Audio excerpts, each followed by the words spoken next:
guys, welcome to the Master Passive Income Coaching Sessions. My name is Dustin Heiner, and I'm here to help you learn how to quit that JOB and never work that JOB, that just over broke job again. Now, these are the Master Passive Income Coaching Sessions where I'm going to be teaching you specific topics on top of the normal podcast. I want to just give you as much information so you can be successful in your real estate investing. Okay, now let's jump into today's session and see what we're going to learn about today.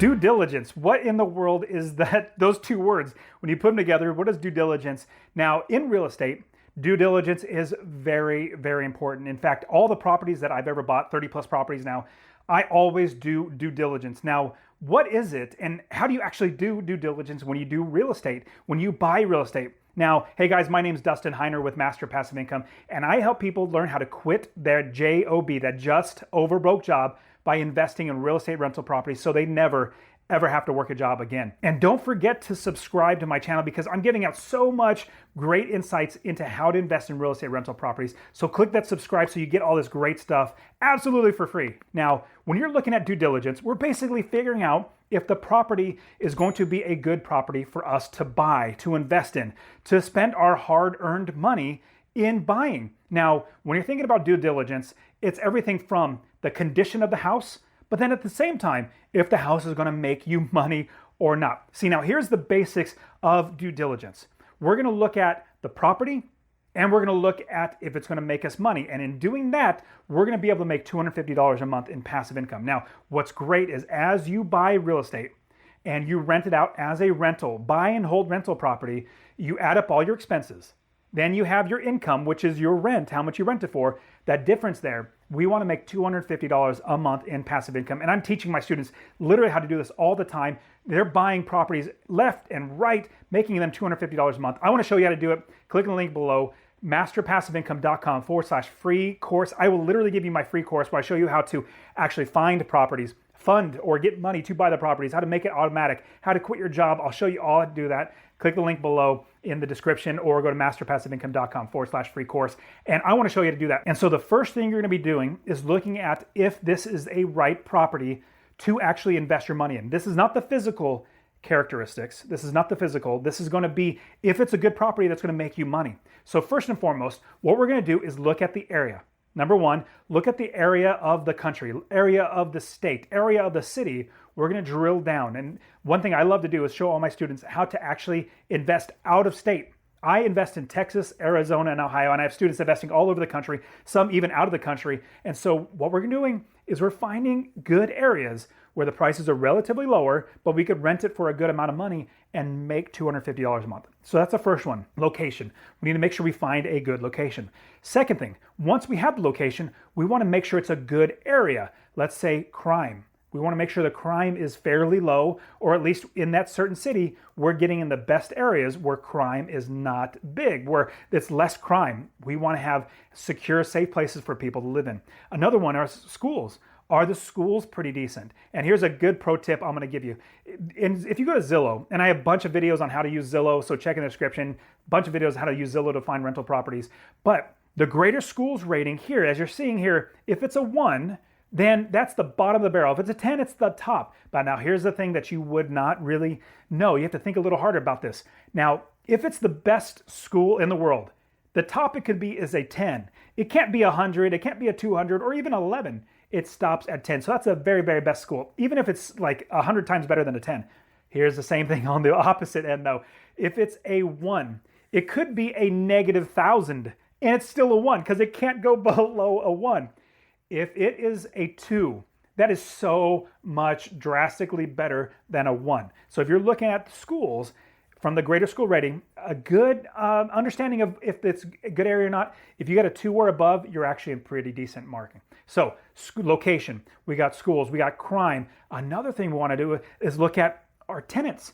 Are tenants moving in or are there no jobs so tenants are moving out? We don't want to invest in a place where tenants are moving out of the area. We want them to actually be in the area. Now, I would say though, it's not as big of a deal as say if there's crime. Crime is one of the bigger, deal breakers on a property. But now everybody needs a place to live.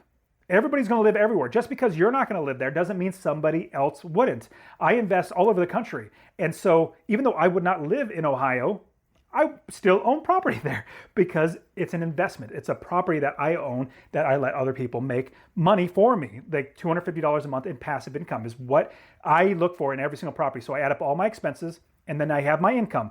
That difference there is $250 or more. I'll buy the property. Okay, so that is what we're looking at now in the area. Let's look at the actual property if we're going to make money. So the first and foremost is I love to use the 1% rule. The 1% rule basically means, can I rent the property for 1% a month of the entire purchase price? It's convoluted, but let me give you an example. If I could buy the house for $100,000, the 1% rule is I better be able to rent it for $1,000 a month.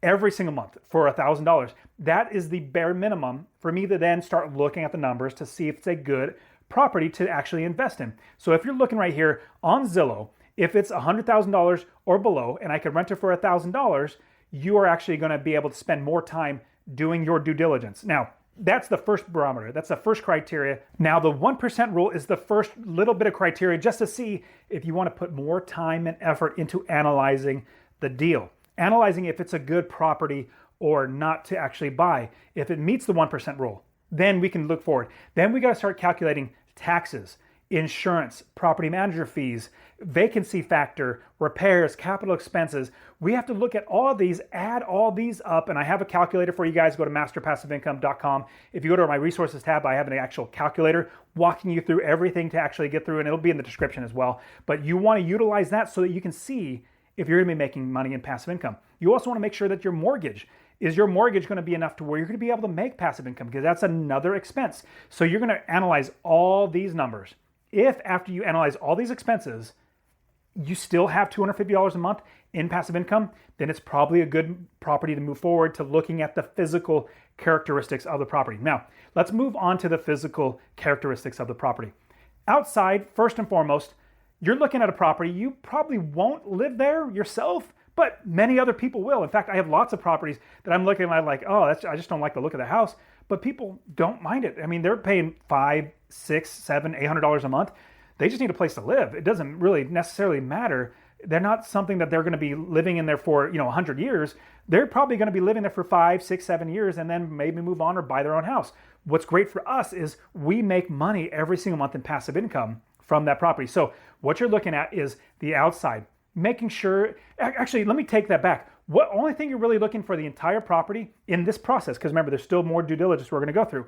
In this process, what you're looking at, is there anything that's going to be a big red flag? Like, is there a hole in the roof where water's leaking in? Is there a fire damage? Is like literally the entire house gutted out? It's just in the studs, basically the drywall, everything's removed. Are there big red flags? If there's not, if it looks fairly decent, maybe needs carpet, needs paint, maybe needs a loose new sink here and there, things like that, that's not that big of a deal. That's actually pretty good because the value's lower. We put our money into it. We make it worth more because we make it more valuable because we fix it up. Now, after that, what you're going to do after you do the due diligence of looking at the pictures, making sure that it looks like you can proceed, you want to then get your property manager. You get your property manager out there to look at the property and your realtor getting out there looking at the property, telling you everything about the property. Because what's going to happen is you're probably, if you're investing out of state, you're not going to fly there just to see the property. In fact, all the 30 plus properties I own, I've literally only seen one of them before I bought it. Literally one. All the other ones, I literally never saw it. I even started a whole brand new area in Texas investing in Houston. Didn't even go to Houston, never even been to Houston, bought properties. And long story short, you're probably not going to be able to fly there, or you're not going to want to. So what you're going to want to do is actually have other people. They're going to go through there, take pictures. They're going to go in there and tell you what needs to be fixed up. And if you have a good property manager, they're going to tell you how much it's going to cost to actually fix up that property.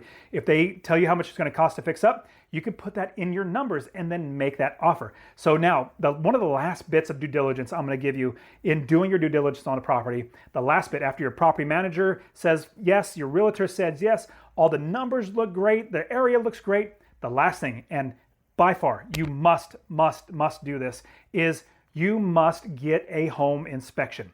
Literally get a home inspection. It's going to cost $400, $350 to $400. You must get a home inspection. Now, not necessarily a roof inspection or a pest inspection, but an entire home inspector. is going to go through the entire house and tell you everything wrong with it. That's their job. They're not going to hold anything back. They're going to say, hey, this wire is out of place, or this outlet, or whatever. They're literally going to go through and document every single thing. And if you want to find home inspectors, super simple. Let's say you're investing, I don't know, in Chattanooga. I don't know, if you want to invest there, type in Chattanooga in Google and inspector, home inspector. You're going to find a laundry list of them. So just pick one of them. More than likely, if they have decent reviews, you're going to be just fine. But they're going to list out every single thing wrong with the property, so you know going into it, you're going to have either a good property or you know what you need to fix beforehand. And so that is with due diligence. Now, one of the last bits of due diligence, if you're investing in real estate rental properties, the last bit is finding the right tenant. Finding the right tenant is by far the biggest thing you must do outside of finding the right property, making sure it's fixed up. If you have a bad tenant, you're going to have to evict them, or you're going to have to move them out really, really quickly. So what you want to do is you want to find good tenants, and you do that by doing background checks, doing criminal checks, credit history checks. You must do that. That's part of your due diligence. You're checking. That's really all due diligence is just checking. You want to make sure you're having a solid business, a solid property as you're buying it. See, now what's great I love about real estate is I know so many things that are almost fixed expenses, fixed everything beforehand, before I even buy the property. Now, if you're going to start a business, you're going to get a location, you're going to rent a location or lease a location. You're going to, like, if it's a convenience store, you're going to put candy bars in there and soda machines and all that sort of stuff, get employees before you even know you're going to make money.